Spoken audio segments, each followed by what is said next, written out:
नमस्कार। हम राजस्थान की कला एवं संस्कृति में राजस्थान के लोक देवता को पढ़ रहे थे। तो आज हम एक नए लोक देवता को पढ़ेंगे। आज जो हम लोक देवता को पढ़ने जा रहे हैं उनका नाम है रामदेव जी। किनको पढ़ेंगे हम? रामदेव जी को पढ़ेंगे।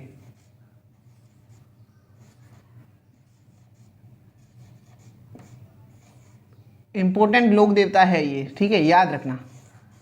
और इनका मैं जितनी भी डिटेल करवाऊँ वो सफिशियंट है, उससे बाहर आपको एक भी नहीं पढ़ना है, ठीक है। मैं सारा कुछ बता दूंगा आपको। तो सबसे पहले शुरुआत करते हैं इनके उपनामों से कि इनके कौन कौन से उपनाम हैं।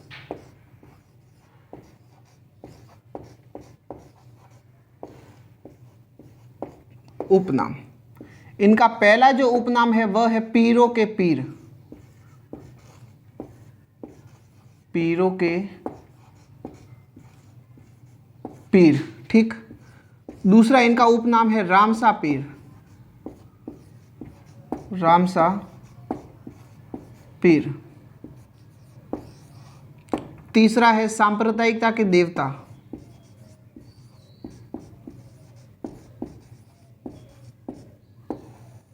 सांप्रदायिकता के देवता, ठीक। और चौथा है कृष्ण के अवतार। कृष्ण के अवतार। और पांचवा है रुणेचारा धणी। रुणेचारा धणी।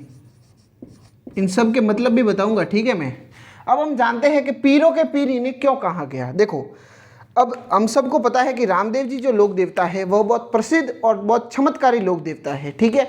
आगे हम उनके चमत्कारों की चर्चा करेंगे, लेकिन मैं आपको एक बता देता हूँ कि इनके चमत्कार इतने प्रसिद्ध थे कि इनके चमत्कार सऊदी अरब विदेशों तक प्रसिद्ध थे। तो क्या हुआ, सऊदी अरब में वहाँ के पीरों को पता चला कि भारत में रामदेव जी कर है और बहुत चमत्कारी बाबा है, ठीक है। तो वहाँ से वह 5 पीर आए। पीर किन्हें कहते हैं? मुस्लिमों के जो गुरु होते हैं, जो समाज के हित के बारे में सोचते हैं तथा लोगों की मदद करते हैं, उन्हें पीर कहते हैं, ठीक है। तो सऊदी अरब से 5 पीर आए रामदेव जी की परीक्षा लेने के लिए। कहाँ आए? राजस्थान में, ठीक है। और वो आए इनके पास और कहा कि भगवान हमें भूख लगी है और हमारे भोजन की व्यवस्था करो। तो रामदेव जी ने अपने यहाँ जो थालियाँ वगैरह होती है उन्हीं बर्तनों में इनको खाना परोसा। तब इन्होंने कहा कि हम अपने कटोरे में ही खाना खाते हैं, लेकिन वो कटोरे हम मक्का मदीना मतलब सऊदी अरब में भूल गए हैं। तो रामदेव जी ने वहाँ से 5 के जो अपने अपने कटोरे थे, जिस पात्र में वो भोजन करते थे, वहाँ से वो मंगवाए जा अपने चमत्कार से और उनके सामने रख दिए। तब वो 5 पीर भी आश्चर्यजनक हो गए कि यार ये कैसे, हम वहां भूल कर आए थे और यहाँ कैसे आ गए। तो उन 5 पीरों ने भी कहा कि हम तो पीर है, लेकिन रामदेव जी आप तो पीरों के भी पीर हो, ठीक है। तो पीरों के पीर की उपाधि किसने दी? 5 पीरों ने दी थी, जो सऊदी अरब से आए थे इनकी परीक्षा लेने के लिए, ठीक। और मुस्लिम जाति के लोग इन्हें रामसा पीर कहते हैं। क्या कहते हैं? रामसा पीर। सांप्रदायिकता के देवता मतलब इन्हें सभी धर्म के लोग इन्हें मानते हैं। कृष्ण के अवतार क्यों कहते हैं मैं आपको बताता हूँ। और रुणेचा का धणी। अब इन्हें रुणेचा के धणी क्यों कहते हैं? धणी किसे कहते हैं? धणी कहते हैं मालिक को। किसे कहते हैं? मालिक। पहले के जमाने में आपको पता होगा कि महिलाएं कहती थी कि वो मेरा धनी है, तेरा धनी तो कुछ नहीं करता है, मेरा धनी वहां जाता है, तो धनी कहती थी। धनी का मतलब हुआ मालिक। तो रुणेचा का धनी मतलब ये रुणेचा के मालिक माने जाते हैं रामदेव जी, ठीक है। अब हम बढ़ते हैं कृष्ण के अवतार इन्हें क्यों कहते हैं। देखो, भगवान विष्णु को तो आप सब जने जानते हैं। जब जब पाप बढ़ता है तब तब भगवान विष्णु जन्म लेते हैं, ठीक है। भगवान विष्णु के कुल 10 अवतार माने गए हैं, जिसमें से 9 अवतार हो चुके हैं और 10वां अवतार जो कल्कि अवतार है वो होना बाकी है, ठीक है। और ये कल्कि अवतार जो होगा कलयुग के अंत में होगा। चलो उसकी बाद में बात कर लेंगे अपन। विष्णु, देखो विष्णु का जो इनका जो साथी या वाहन कह सकते हैं वह था शेषनाग। शेषनाग, ठीक।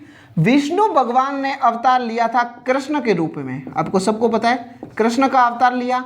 तो शेषनाग ने कहा कि भगवान आप जा रहे हो, मैं अकेला क्या करूंगा, मैं भी आपके साथ में अवतार लूंगा। तो शेषनाग ने लिया बलराम का अवतार लिया।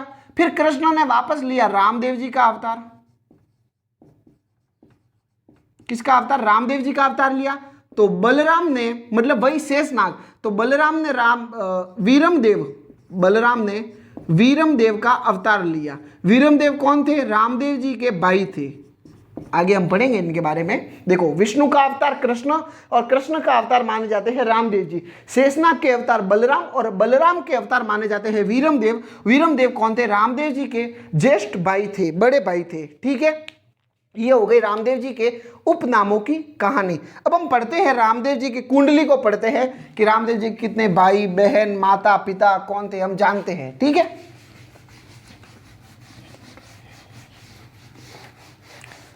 वैसे कांस्टेबल की डेट आ गई है, नहीं पटवारी की डेट आ गई है, याद रखना। ठीक है, तैयारी कर लेना।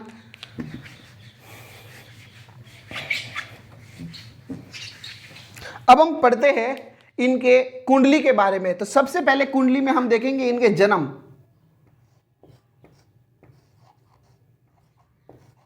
कि रामदेव जी का जन्म कब हुआ और कहां हुआ। तो रामदेव जी का जो जन्म है वह माना जाता है 1352 ईस्वी में। ठीक, कब हुआ था? 1352 ईस्वी में। सर किस दिन हुआ? तो इनका जन्म हुआ था भाद्रपद शुक्ल द्वितीया।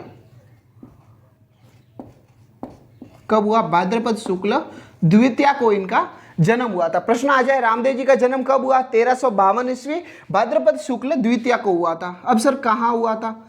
तो इनका जन्म हुआ था उड़ू कश्मीर। उड़ू कश्मीर। सर ये कहां पर है? ये है बाड़मेर में। कहां पर है? बाड़मेर में। तो रामदेव जी का जन्म माना जाता है उड़ू कश्मीर, बाड़मेर का। ठीक, और भाद्रपद शुक्ल द्वितीया को बाबेरी बीज कहते हैं। क्या कहते हैं? बाबेरी।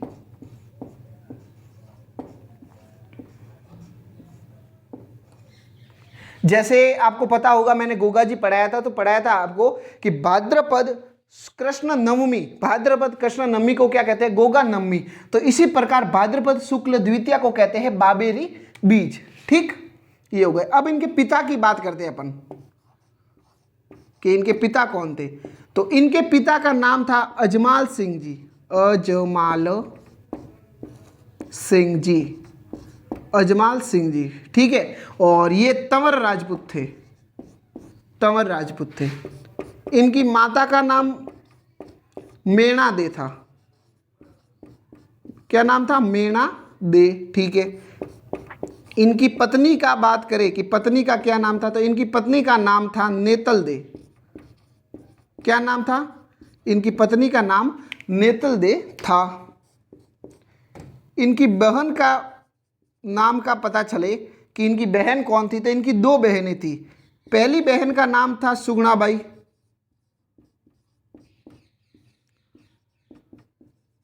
सुगुणाबाई। ठीक, और दूसरी बहन का नाम था लाचाबाई। रामदेव जी के दो बहन थी, उसमें से एक बहन का नाम था सुगुणाबाई, दूसरे बहन का नाम था लाचाबाई। ठीक, और रामदेव जी के एक धर्म की बहन थी। धर्म बहन थी। कौन थी? क्या नाम था उनका? डाली बाई। डाली बाई। ठीक, और इनके एक भाई था रामदेव जी के, मैंने आपको बता दिया है। रामदेव जी के भाई का क्या नाम था? वीरमदेव। वीरमदेव, जो किनके अवतार माने जाते हैं? बलराम के। बलराम किनके अवतार माने जाते हैं? शेषनाग के। ठीक है, रामदेव जी के भाई का नाम था वीरमदेव। इनके जन्म की बात करें तो इनका जन्म माना जाता है 1349 ईस्वी। रामदेव जी से 3 साल बड़े थे। और कब हुआ? तो इनका जन्म माघ शुक्ल पंचमी को, इनका जन्म माघ शुक्ल पंचमी को हुआ था। अब हम बात करें कि रामदेव जी के गुरु कौन थे। देखो, पिता की बात हो गई अजमाल सिंह तंवर, माता मेणा दे, पत्नी नेतल दे, बहन सुगुणाबाई, लाचाबाई, धर्म बहन डालीबाई, भाई वीरमदेव। 1349 में जन्म, माघ शुक्ल पंचमी को जन्म हुआ था। ठीक है, अब हम गुरु की बात करें तो इनके गुरु का नाम था बालीनाथ जी। बालीनाथ जी। प्रश्न आ जाए कि रामदेव जी के गुरु का क्या नाम था? बालीनाथ जी। गोगा जी के गुरु का क्या नाम था? गोरखनाथ जी। ठीक, और ये जो बालीनाथ जी की जो समाधि है वह कहां पर है? इनकी जो समाधि है वह मसूरिया पहाड़ी पर है। मसूरिया पहाड़ी। और ये मसूरिया पहाड़ी कहाँ पर है? ये जोधपुर में है। ठीक। रामदेव जी के गुरु का नाम बालीनाथ जी था और बालीनाथ जी की समाधि जो है वह मसूरिया पहाड़ी जोधपुर में स्थित है। रामदेव जी के पास जो वाहन की हम बात करें तो इनके पास नीले कलर का घोड़ा था, नीले रंग का घोड़ा। प्रश्न आ जाए कि रामदेव जी के पास कौन से कलर का घोड़ा था, तो रामदेव जी के पास नीले कलर का घोड़ा था। गोगा जी के पास भी नीले कलर का घोड़ा था जिसका नाम था गोगा बप्पा। पाबू जी के पास था काले कलर का घोड़ा जिसका नाम था केसर कालमी। ठीक। अब हम बात करते हैं, देखो रामदेव जी ने शुद्धि आंदोलन चलाया था, याद रखना इंपॉर्टेंट चीज है। रामदेव जी ने शुद्धि आंदोलन चलाया। रामदेव जी ने शुद्धि आंदोलन चलाया। अब सर शुद्धि आंदोलन क्या है? देखो इसके बारे में विशेष में आगे नेक्स्ट वीडियो आ जाएगी। ये क्या है? देखो जजिया कर से रिलेटेड है तो जजिया कर की वीडियो आएगी। शुद्धि आंदोलन, आपने जजिया कर का नाम सुना होगा, जजिया कर। अब जजिया कर का जो मेन उद्देश्य था वह मतलब जो गैर मुस्लिम है उनको मुस्लिम में कन्वर्ट करना। तो क्या किया था जो केंद्र में बैठे थे दिल्ली में जो मुस्लिम, उन्होंने गैर मुस्लिमों पर कर लगा दिया था कि जो मुस्लिम जाति के नहीं है उन पर कर लगा दो, और बाहरी कर लगा दिया था। अब बेचारे जो गरीब थे वह दे तो नहीं पाते थे क्योंकि पैसे नहीं थे, तो वो बेचारे क्या करते थे? अपना धर्म परिवर्तन कर देते थे। लेकिन जो धर्म परिवर्तन कर देगा उसको कर देने की जरूरत नहीं है। तो सीधा मतलब ये हुआ कि लोगों से धर्म परिवर्तन करवाना है। तो बहुत सारे लोग हिंदू से मुस्लिम बन गए थे। तो ये बात पता चली रामदेव जी को, तो रामदेव जी ने शुद्धि आंदोलन चलाया और इसमें जो हिंदू मुस्लिम बन गए थे उन मुस्लिमों को वापस हिंदू में कन्वर्ट किया। इसका कार्य किसने किया? रामदेव जी ने। और इस कार्य का क्या नाम दिया? शुद्धि आंदोलन। अगर प्रश्न आ जाए भारत के इतिहास में, और भारत के इतिहास में अगर भारत के लेवल पर अगर प्रश्न आ जाए तो भारत लेवल पर शुद्धि आंदोलन दयानंद सरस्वती, स्वामी दयानंद सरस्वती ने चलाया था। किसने? स्वामी दयानंद सरस्वती जी ने चलाया था। प्रश्न आ जाए भारत में शुद्धि आंदोलन किसने चलाया, तो स्वामी दयानंद सरस्वती जी ने। ठीक है। और स्वामी दयानंद सरस्वती जी का नारा था वेदों की ओर चलो, वेदों की ओर चलो। ठीक है। ये दो चीजें एग्जाम में कई बार पूछी गई है और भारत और इंडियन हिस्ट्री के रिलेटेड ये बहुत मोस्ट प्रश्न है। ठीक है। शुद्धि आंदोलन किसने चलाया? स्वामी दयानंद सरस्वती। और स्वामी दयानंद सरस्वती जी का कौन सा नारा था? वेदों की ओर चलो। ठीक। ये हो गए शुद्धि आंदोलन की बात। अब हम बात करते हैं रामदेव जी के जैसे कुछ शब्दावली है। जैसे मैंने आपको बताया था कि जो गोगा जी के मंदिर होते हैं उन्हें मेड़ी कहते हैं। क्या कहते हैं? मेड़ी कहते हैं। इसी प्रकार जो रामदेव जी के 4, 5, 6, 7 जितनी भी शब्दावली है वह रामदेव जी के लिए प्रयुक्त होते हैं। सर कौन कौन सी है मैं बताता हूं।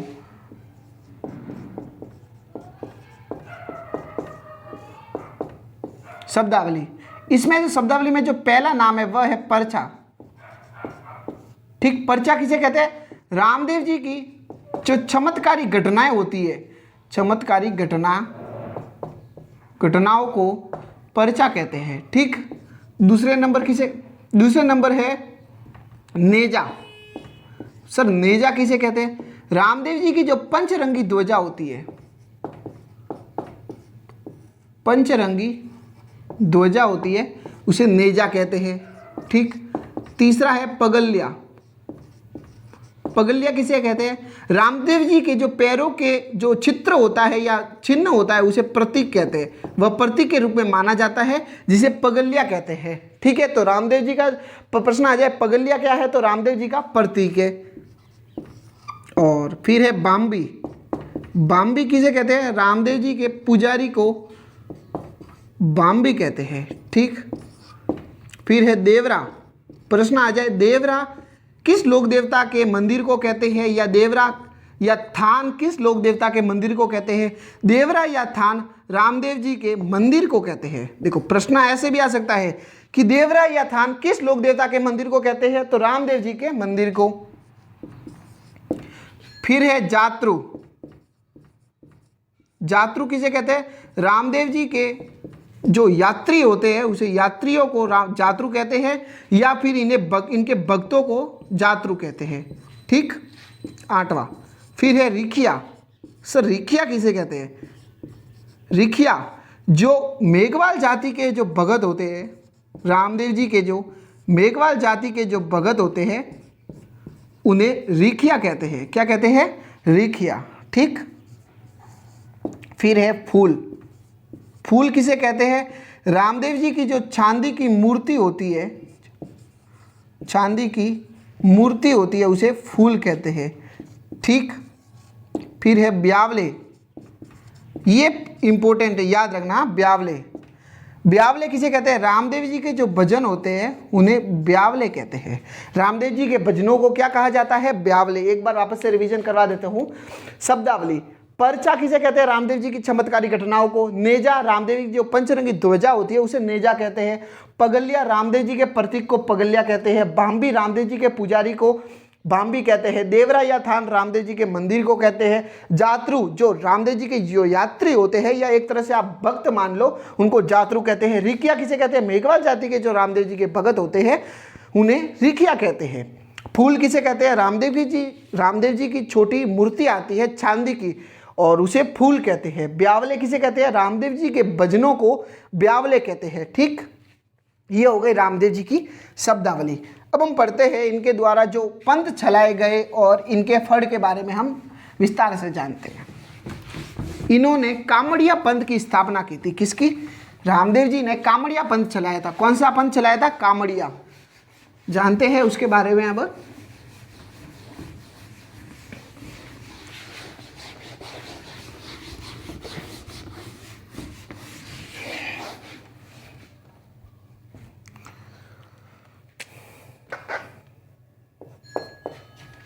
रामदेव जी ने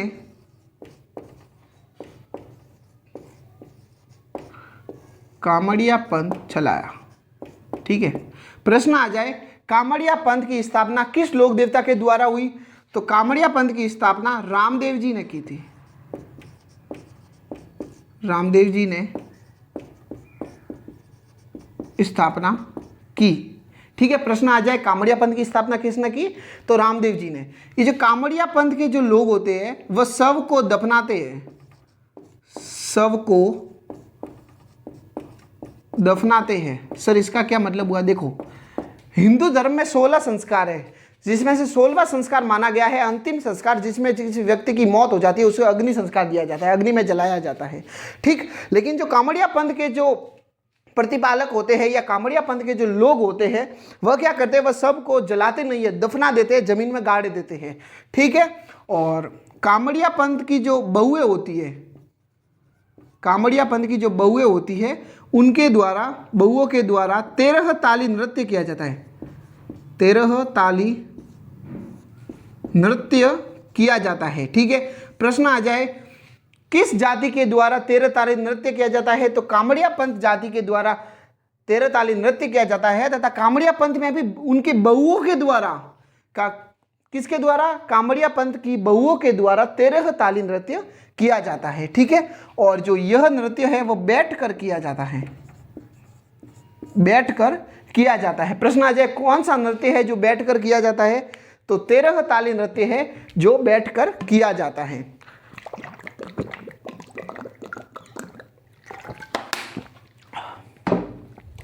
ठीक, अब हम बात करते हैं रामदेव जी की फड़ की। रामदेव जी की फड़। रामदेव जी की जो फड़ का वाचन का कार्य है, रामदेव जी की फड़ का जो वाचन है वह कामड़ जाति का भोपा करता है।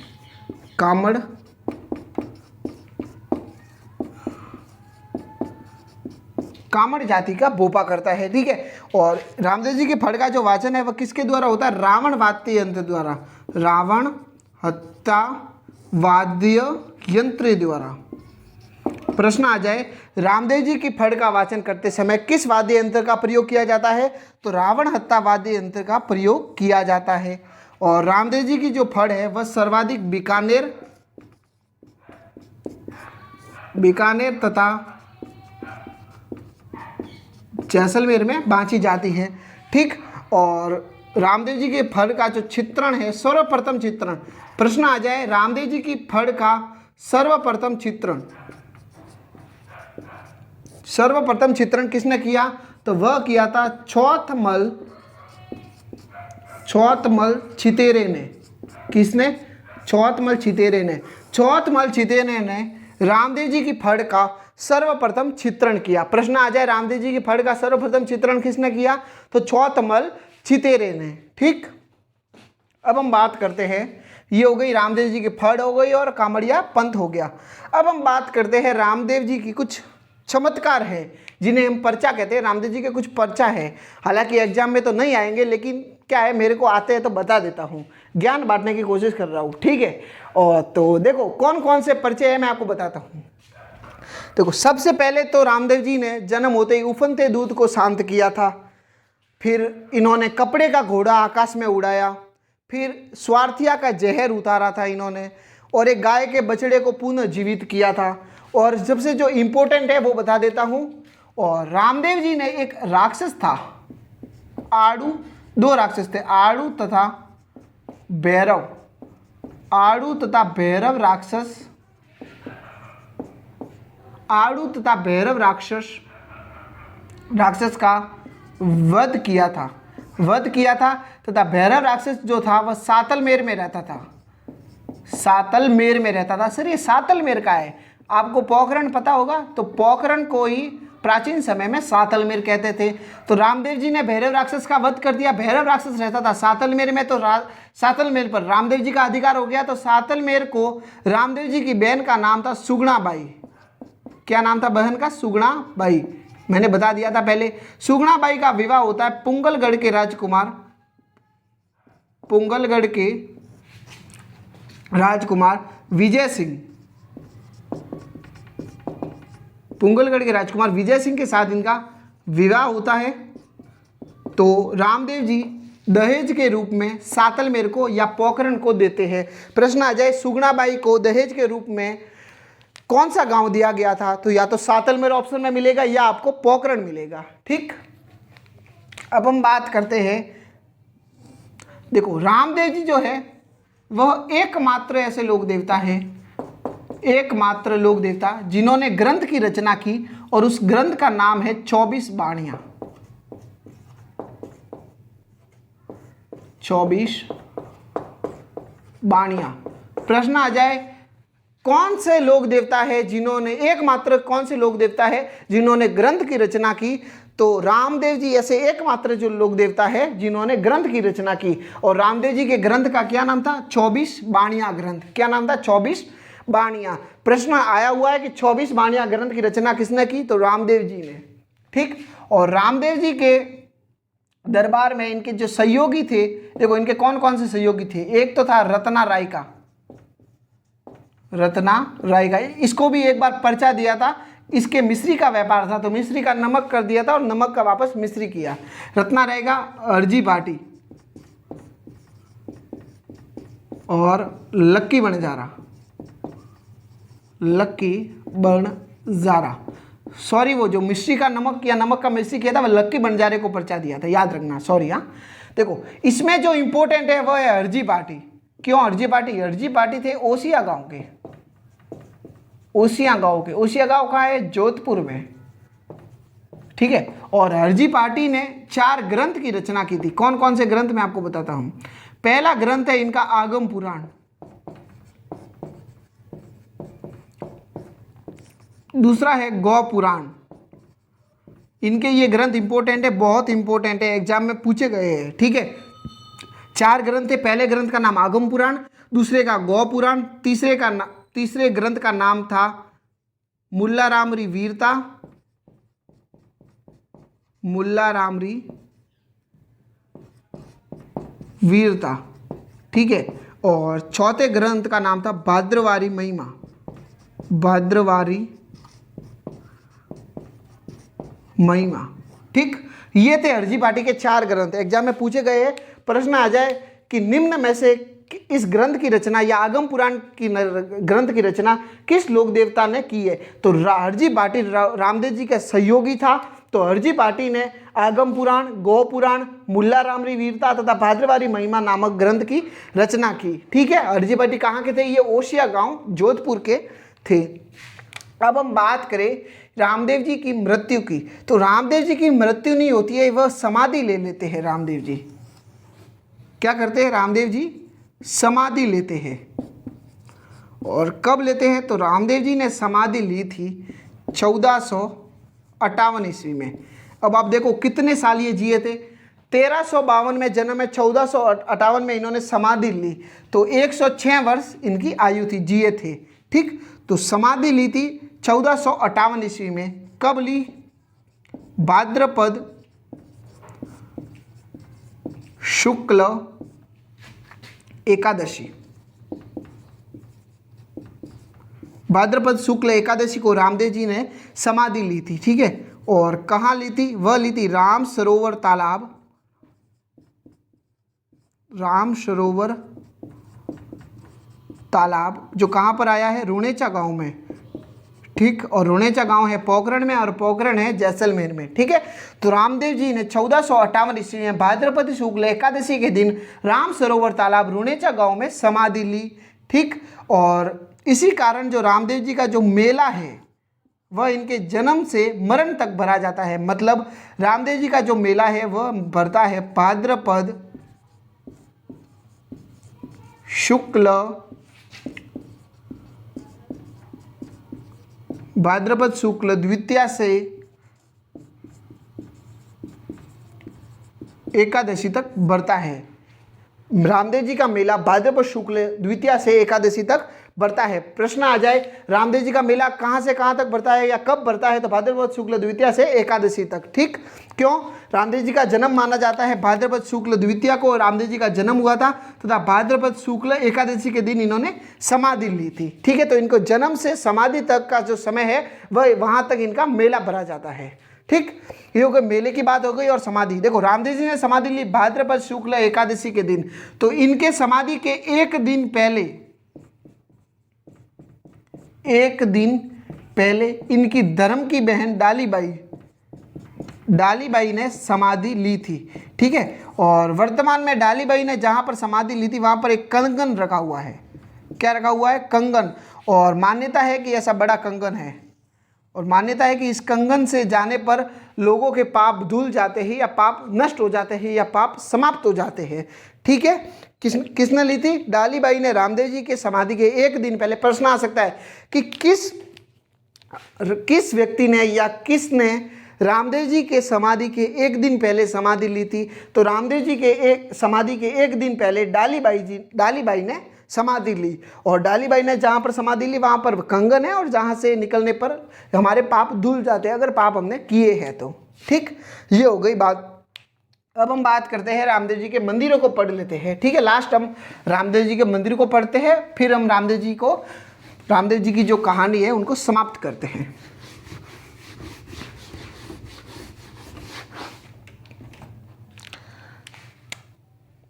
तो इनके अगर मंदिर की बात करें तो इनका जो पहला मंदिर एवं मुख्य मंदिर है वह है रामदेवरा। उसे क्या कहते हैं? राम देवरा। ठीक, कहाँ आया हुआ है? रुणेचा गांव में। ठीक है, और रामदेवरा जो मंदिर है यहाँ जो मेला भरता है उसे मारवाड़ का